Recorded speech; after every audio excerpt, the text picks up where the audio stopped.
Halo kawan-kawan, ya kembali lagi bersama gua Rocky. Kali ini gue yang akan mengisi di Suara Juventini untuk materi-materi untuk review tentang partai Cremonese melawan Juventus. Ya, mukanya pada sumringah semua nih ya kan?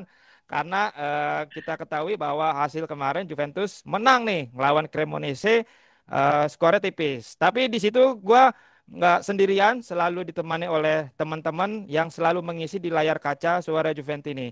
Nah, di sini ada narasumber yang tidak asing lagi nih, yang sering mengisi di Suara Juventini. Silakan Bang, kenalan dulu Bang. Halo, selamat pagi, siang, sore, malam. Kita sambut November agak senyum ya. Seenggaknya udah dua Senyum, kali menang nih. senyum Kalau ada lebar. fans klub sebelah yang katanya 5 kali menang mau potong rambut, kita udah 2 kali nih. Kalau ada yang mau potong rambut, Ya. tinggal nunggu 3 lagi. Kalau ada. Baik, satu lagi yang memakai jersey Juventus tahun lama nih ya kan. Nah, ini salah satu membership kita yang join di channel Suara Juventini. Silakan monggo Mas, dikenalkan dari mana? Halo, selamat pagi, siang, sore, malam teman-teman Juventini. Perkenalkan, nama saya Michael dari Jati Bening. Forza Juve. Wih, Mantap. Mas Michael ini adalah membership kita yang belum lama juga join di channel Suara Juventini. Baik, baik kawan-kawan yang ingin seperti Bang Michael, ingin join dan ingin tahu tentang Juventus, ngobrol-ngobrol tentang Juventus, cuap-cuap tentang Juventus, monggo aja tuh ada di deskripsi channel kita. Silakan join karena dengan begitu kalian bisa berkesempatan kayak Bang Michael nih sama Bang Ali juga untuk menjadi narasumber di Suara Juventini. Baik, tanpa Oh, berpanjang hei. lebar lagi, gue akan membahas di mana kemarin Juventus akhirnya menang nih setelah dua kali partai antara lawan Udinese serta Cremonese. Tapi yang berbeda adalah di sini pelatihnya kita berbeda nih, pelatih baru yaitu Luciano Spalletti ya kan. Menurut mas-mas semua nih, baik Bang Ali maupun Mas Michael, kira-kira gimana nih debut pertama Spalletti memimpin Juventus sehingga menang di kandang lawan yaitu di Cremonese, serta kemarin yang mencetak gol adalah Kostic dan Cambiaso. Nah, apakah ini kebangkitan dari pemain-pemain sayap Juventus menghadapi musim yang akan berjalan saat ini di bawah asuhannya Spalletti? Nah, gua ke Mas Ali dulu nih. Kira-kira gimana nih perasaannya nih? Oke. Happy ya. Seenggaknya ini buat gua awal yang bagus. Setidaknya sampai sejauh ini Spalletti bukanlah another orang botak problematik. Kalau kalau dulu kita berangkat dari Allegri, terus habis itu Mota dan ada Tudor itu kan, kalau gue bilangnya dua dua botak problematik lah itu, Allegri sama Tudor. Tapi sejauh ini seenggaknya ada perubahan yang benar-benar terlihat gitu loh dari apa yang dihadirkan sama pelatih sebelumnya.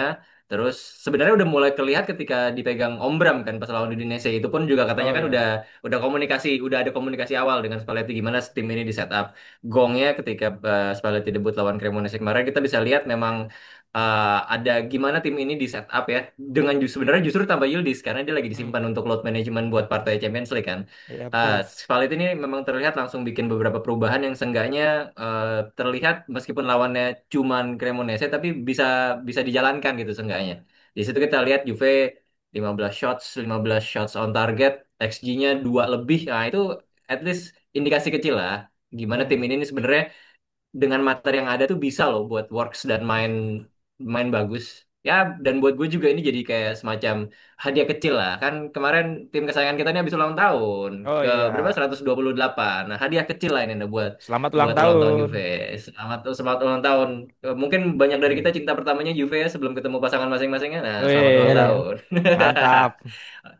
Dari gue gitu aja sih buat redaksi kemenangan Juve lawan Cremonese ini. Oke.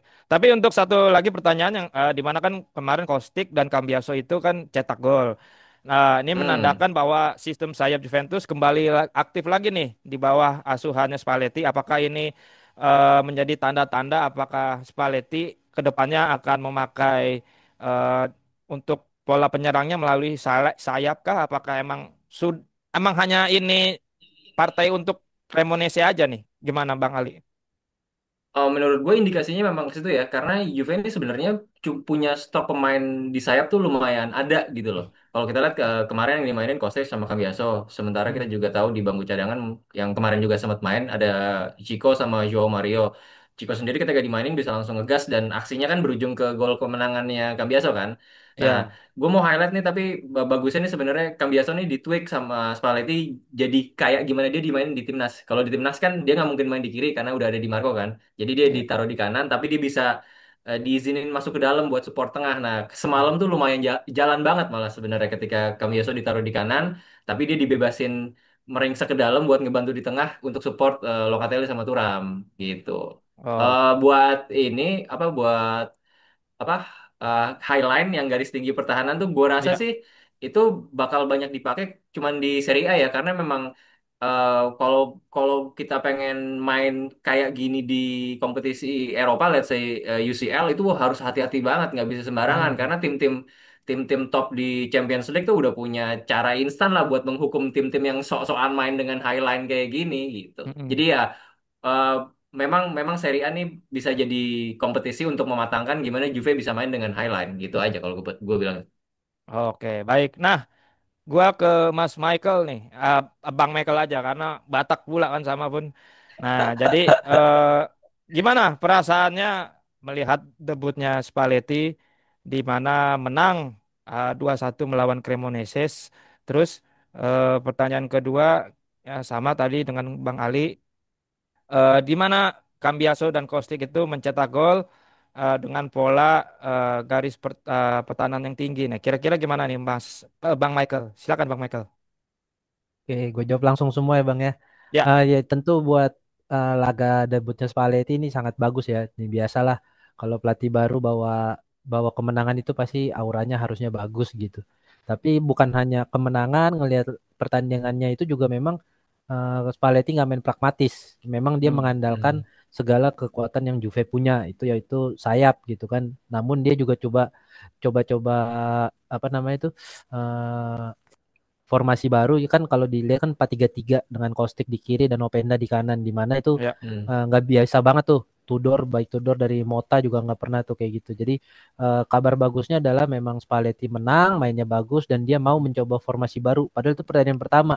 Biasanya hmm, kan di pertandingan pertama itu apalagi pelatih yang punya beban berat ya yang di Juve ya, ini dan karena dia masuk di tengah-tengah dia nggak berani tuh. Nah ini tapi Spalletti berani mencoba ya mungkin dengan karena dia udah pengalaman kali ya, gampang kali dia istilahnya kayak dia punya karisma gitu, mantan pemenang Scudetto juga akhirnya kan di hmm, Napoli jadi mau nggak mau pemainnya harus nurut gitu, bukan kayak Mota yang waktu itu kayak kayak lu masih muda begitu kan gitu kayak kalau sekarang kayak itu pemain tuh kayak mau nih nunjukin kayak waktu itu yang kita pernah bilang juga ada pelatih baru dan juga ada momentum untuk 2026 Spalletti bisa membangkitkan semangat pemain Juve untuk menang lawan Cremonese dengan permainan bagus. Dan juga untuk Kostic dan Cambiaso ini juga apa namanya percobaan terbaru. hmm. Kapan lagi kita lihat Kostic dimainin di awal kayak gitu kan? Hei, Kayak kemarin kita lihat di Full time ya Kelek kemarin aja kemarin dia full time gak sih? full time. Memang full katanya time. kan Iya makanya full time memang Pak. bagus banget gitu. Memang kemarin Kostic kelihatan banget sih Bang kayak mau banget nih gue mau main, gue mau jadi inti, gue mau Baru ulang coba kayak tahun, gitu. ulang Baru tahun ulang tahun juga. juga gitu kan. Iya. Ya kan? Apalagi kan ya itu dia kayak sebenarnya gue bisa, tapi gue nggak dikasih kesempatan kemarin kayak gitu. Padahal Hmm, memang sisi kiri kita tuh kalau cuma Cambiaso doang agak kurang. Di mana kesempatan juga nggak ada Yildiz. Memang kan kemarin dia ketutupan sama Hmm. Yildiz kayak gitu. Dan kayak tadi kata Bang Ali, mungkin Cambiaso ini belum dicoba di kanan karena kita ini memang sayap back kiri kita kan jelek ya. hmm, Sedangkan Spalletti mungkin mau coba 4 back tapi transisi ke 3-5-2 seperti itu Cambiasonya bisa ke kanan. Makanya mungkin juga memang ada tanda bahwa Spalletti tahu nih kekuatan kita di sayap kayak gitu. Tapi dia Hmm. selama ini kan Chico terus yang dimainin ini coba mungkin di tweak sedikit kebetulan lawannya Cremonese jadi dia mencoba sebentar lah. Kita lihat nanti di pertandingan berikutnya mungkin akan dipermainkan skuad yang terbaik gitu. Mengingat juga kita kan mau lawan Sporting ya. Mungkin iya. Hmm, diistirahatkan dulu betul. Chico biar nanti di lawan Sporting benar-benar skuad terbaiknya. Dan memang untuk golnya Cremonese sendiri bukan hanya highline sih, tapi menurut gua kayak Gatti ini masih memang agak kurang dalam membaca pemainnya. Mungkin Iya, ngerasanya sama sama ah aki-aki jebolan IPL aja lewat nah besok. itu dia maksudnya ini Fardi loh. Bukan bukan bukan yang tinggi besar lu body jatuh enggak. Ini Fardi udah bodinya kenceng larinya pun kenceng gitu. Gue lihat kayak Bola-bola bola-bola aduh, favorit banget itu dia. iya Bola-bola bang, Fardi banget itu. bener. Dan maksudnya adalah kalau kita lihat nggak usah dia dah, kita aja penonton kalau udah Leicester lawan Liverpool, sekelas Van Dijk aja tuh dia kan satu kaki di belakang Fardi, Ya, bukan betul, samain. betul. Ini dia, Hmm. waduh, gue bilang kan, ya bener dah lewat. Ya Kalau itu kalau satu sisi. kalau kata Nah, kalau kata pelatih SSB bolanya ditunggu jatuh dulu bukan nah langsung itu dihajar gitu kan. makanya bukan Habis langsung tuh langsung. dihajar kan gitu. Udah gitu Fardi kecil-kecil kan dia batek banget ya. Itu memang selain highline, tapi menurut gue juga kemampuan Gatti di sini untuk membaca pergerakannya Fardi itu kurang karena kenceng banget. Fardi itu Iya. kenceng banget. Jadi kalau mungkin ya memang ini eh, sebenarnya bukan karena highline-nya tapi memang sorry kemampuan individunya. Mungkin kalau Bremer dia itu bahkan Nah, akan ya. bisa bisa lebih membaca gitu. Mungkin setengah kaki atau satu Hmm. kaki di belakang kayak gitu. Ya memang ini masih kekurangan kita dan ya kayak kemarin pun makanya gue selalu bilang dimanapun podcast ini gue pengen banget Rugani main sebenarnya. Kayak kemarinnya Nah, itu Mbappe kan dia. dia bisa baca kayak Iya. gitu. Lu udah tahu lawan lu kenceng, jangan dikejar. Lu mainnya otak gitu. Eh, Ini Gati udah lambat mainnya fisik ya. Lawannya Pardi lagi kan. Makanya pas lihat gol, wah klasik ya udahlah. Tapi ya kebetulan menang dan memang gol 8 menit 83. Tapi ya semoga ini membawa angin baik buat Juve di November ini dan juga kebetulan ulang tahun di tim kesayangan kita. Jadi ini hadiah yang baik dari Spalletti Nah, yang oke. dulunya kesal sama Juve, sekarang dia tatoannya mau masih nggak ada mau nggak ngelatih dia? Juve dengan tato Napoli. Nggak Itu boleh aja pakai bang. lengan pendek kayak. Nggak boleh Dia lengan kalau pendek dia dia. kalau dia kalau mimpin latihan ke pertandingan nggak boleh pakai lengan pendek harus ditutup ya. Dihajar kayak. Itu tatonya belum di Itu laser tuh. bang. Belum nggak akan di laser itu. Iya, silakan Bang Rocky. Oke, terima kasih Bang Michael. Nah, bagi teman-teman gimana nih kira-kira tanggapannya mengenai pertandingan kemarin antara Cremonese melawan Juventus? Gimana? Senang kah? Apakah tetap biasa aja? Apa punya pendapat lain? Silakan ditulis kolom komentar. Kita tunggu nih. Baik, gua akan lanjut ke materi kedua. Di ini lebih ke taktikal. Pola serangan Juventus di bawah asuhan Spalletti itu lebih condong ke sayap kanan nih, lebih ke kanan nih. Karena ada MCK yaitu McKennie, Cambiaso, Kalulu sebagai jalur utama. Nah, apakah ini mencerminkan ketidakseimbangan di skuadnya Juventus? Apa justru ini merupakan indikasi bahwa Spalletti itu ingin menjadikan bagian kanan ini sebagai poros awal untuk serangan Juventus? Nah, pertanyaan satu lagi adalah tentang build up nih untuk pola penyerangan pendekatan yang direct play untuk Juventus. Ya kan agak susah nih Juventus ya untuk melakukan penyerangan melalui dari belakang build up. Nah, kira-kira nih untuk para narasumber gimana tanggapannya nih? Apakah ini lebih Spalletti itu lebih menjalankan untuk penguasaan bola dulu? Apakah masih membaca dulu? Karena ini kan baru match pertama ya kan. Kita lihat nanti di Mhm. match kedua melawan Sporting Lisbon. Apakah strateginya akan sama nih dengan field tiltnya Juventus yang juga tinggi akan diterapkan pada melawan Sporting nanti. Kira-kira Bang Ali gimana nih? Silakan Bang Ali. Oke, buat serangan Juve yang dari sisi kanan, buat gue ini tuh bukannya ketidakseimbangan, tapi justru mencoba mengobati penyakit Juve selama ini gitu loh. Kalau kita lihat kan di zamannya Tudor kemarin, memang taktiknya kan just pass Hmm. to Yildiz and insya Allah gitu kan. Semua dari kiri. Untuk support di kiri Yildiz ada siapa? Ada Thuram, ada Cambiaso. Tapi jadinya kan terkonsentrasi di kiri itu ya lawan dengan gampang ya udah tumpuk aja di sisi kanannya lawan gitu loh.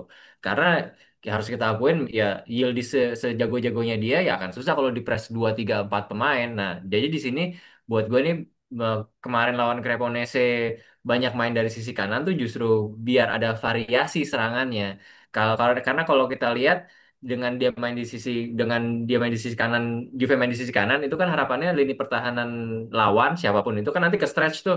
Nah, kalau Hmm. dia udah ke stretch dengan Juve konstan serangannya dari kanan, dari kiri kanan, kiri peluang akan tercipta. Harapannya memang peluang akan tercipta lebih banyak karena serangannya lebih variatif, nggak cuma di satu sisi aja gitu. Nah, terus dari segi, nah ini juga sebenarnya ada hubungannya sama pertanyaan yang kedua, yang dari build up-nya.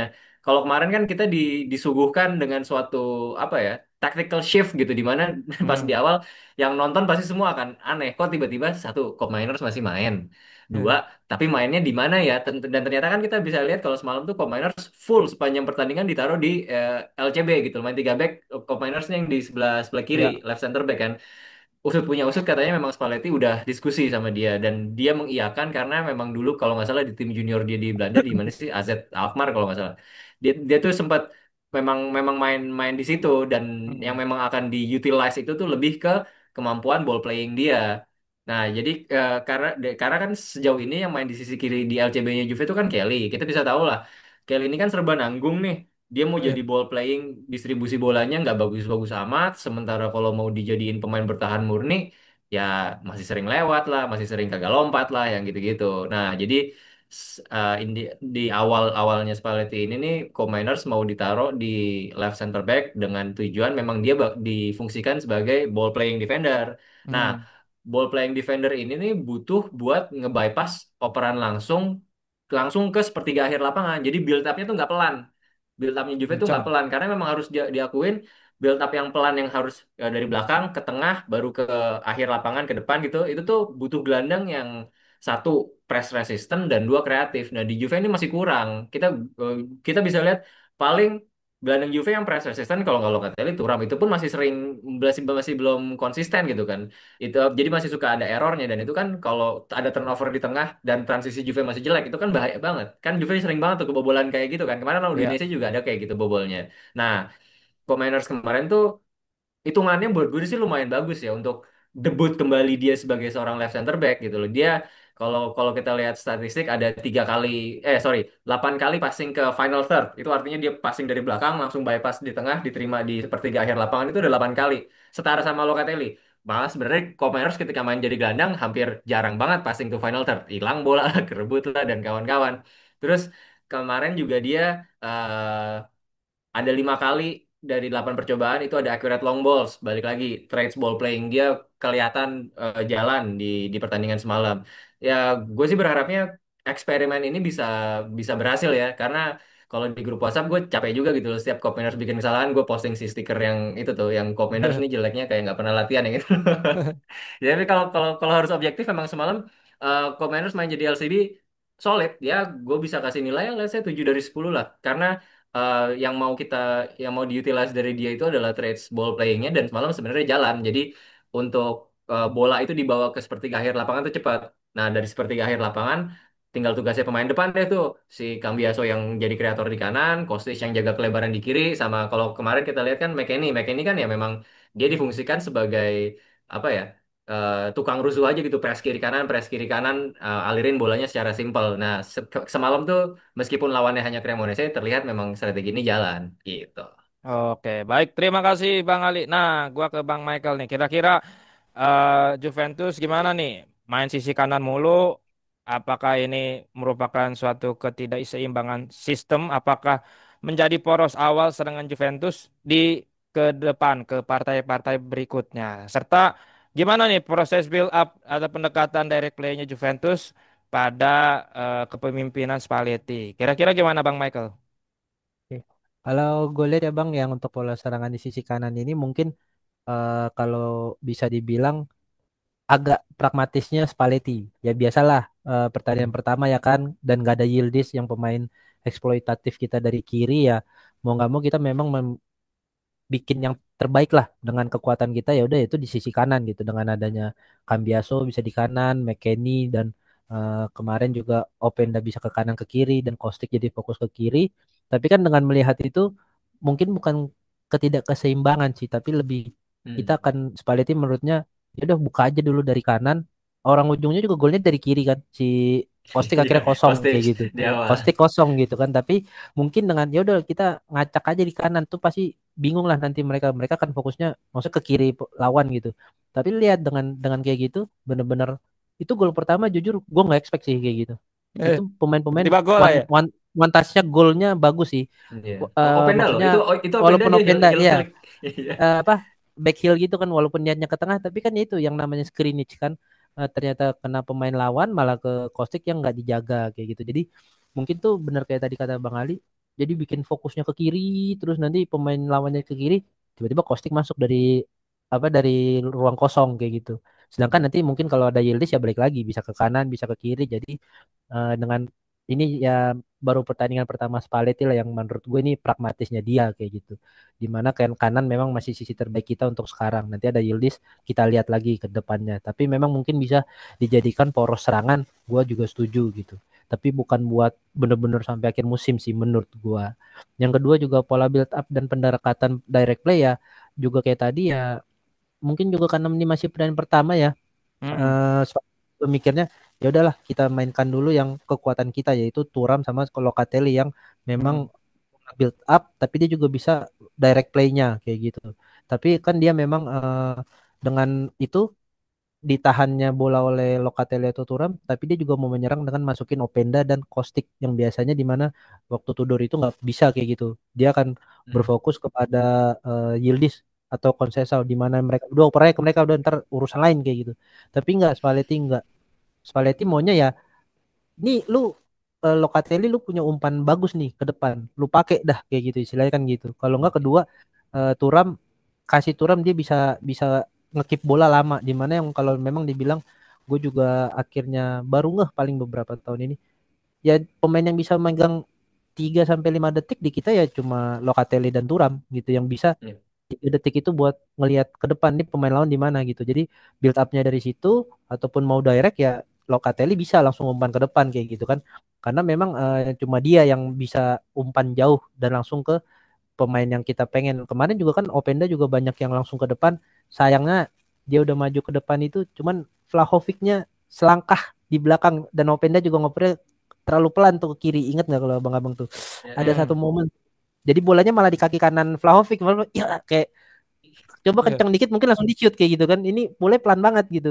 Tapi ya itu kayak itu kan bola dari belakang langsung direct. Tapi ada juga momen bola kita yang build up ke kanan itu di apa namanya diacak-acak lah oleh eh, bagian kanan tuh kemarin si Cambiaso, si Chico dan Openda bisa masuk itu kan operan operan menusuk dari Cambiaso gitu kan. Eh, Ya, ya. tapi ada si Vlahovic juga ngambil ke tengah dan dimasukin oleh Kostic. Jadi baik build up maupun direct play-nya sih gua rasa udah bagus untuk Spalletti di pertandingan pertama ya, tapi juga kita lihat masih agak kurang penguasaan bolanya malah kalah kita kalau overall sama Hmm. Cremonese 5941. Mungkin itu yang masih harus diperhatikan oleh Spalletti karena habis ini kan kita lawan Sporting di Liga Champions di mana nggak pernah mudah lawan tim Portugal di Ya, ya. Liga Champions. Sedangkan kita cuma lawan Cremonese tapi kok kalah penguasaan bola. Cuman gue Hmm. masih bisa toleransi ya karena ini kan pertandingan pertama dan kebetulan menang. Jadi memang ya untuk pola build time dan direct play ini udah jalur positif sih buat Spalletti karena dia kan udah tahu sendiri Locatelli sama Cambiaso dan mungkin dia pernah bekerja sama-sama Gatti gitu. Jadi ini hal-hal yang bagus sih untuk kita dua bisa pilih dua permainan antara direct play atau build up gitu, Bang. Oke, baik. Terima kasih. Wih, mantap kali nih Bang Michael untuk penjelasannya. Baik, untuk materi selanjutnya gua langsung aja ke rating di mana kemarin salah satu eh, apa ya source dari di sana menyatakan bahwa ya man of the match-nya itu si siapa? Kostik ya? Dari Liga Italia. Ya, Nah, Ya, dari Serie Serie A-nya. A. dia dari Serie A itu Kostik. Nah, kira-kira menurut abang-abang siapa nih pemain terbaik pada match kemarin? Singkat saja, Bang. Untuk Bang Ali gimana? Buat gue sih tetap Cambiaso ya, karena kalau dari awal let's say kita merhatiin eye test, kalau benar-benar kita nonton kemarin pertandingan dan juga dibikin valid dari statistik, memang Cambiaso dominan banget sih. Dia Hmm. terlibat di banyak banyak skema permainan. Ada 3 kali dia create a chance, terus dan 1 gol. Buat gue udah cukup buat jadiin dia man of the match. Mungkin Kostic jadi man of the match Serie A karena apa ya ya biar jadi hadiah kecil ulang tahun dia juga kali ya. Tapi memang Kostic buat gue terbaik kedua sih, karena dia memang solid ketika maju dan backupannya sama Combiners juga juga oke lah ketika jaga di sisi kiri. Jadi ya memang pertama buat gue Cambiaso tapi Kostic ya man of the match kedua. Oke, baik. Kalau Bang Michael kira-kira siapa? Singkat saja, Bang. Ya, kalau gue sih setuju sama Bang Ali juga dan memang gue kagak terlalu percaya sama Footmob ya. Mungkin dan Serie A Hmm. juga kayaknya ada biasa mereka pakai SMS kali. apa SMS. Oh, polling, biar polling. follower polling Voting, polling voting. biar Polling, polling. biar ya Ketik kadang Rex itu nggak spasi terlalu apa gitu. subjektif. Iya. Benar. Kadang kan kita juga lihat kalau gol tuh ada yang barcode gitu yang pengen bolanya tuh. Oh, Feeling gue sih iya. kayak Hmm. gitu karena Oh, ya, bolanya tapi untuk dilelang ya. Hmm. ya boleh dilelang bang. Gue lihat sih gitu agak-agak subjektif lah. Ya subjektif. Tapi kalau memang mau dinilai, gue lihat gue selalu berpatokan sama Soccerway. Ini nih Hmm. gue sering lihat itu lebih lebih objektif dan memang Cambiaso itu lebih bagus dari Kostik. Mereka 1-2 gitu. Cuma beda Hmm. 0,3.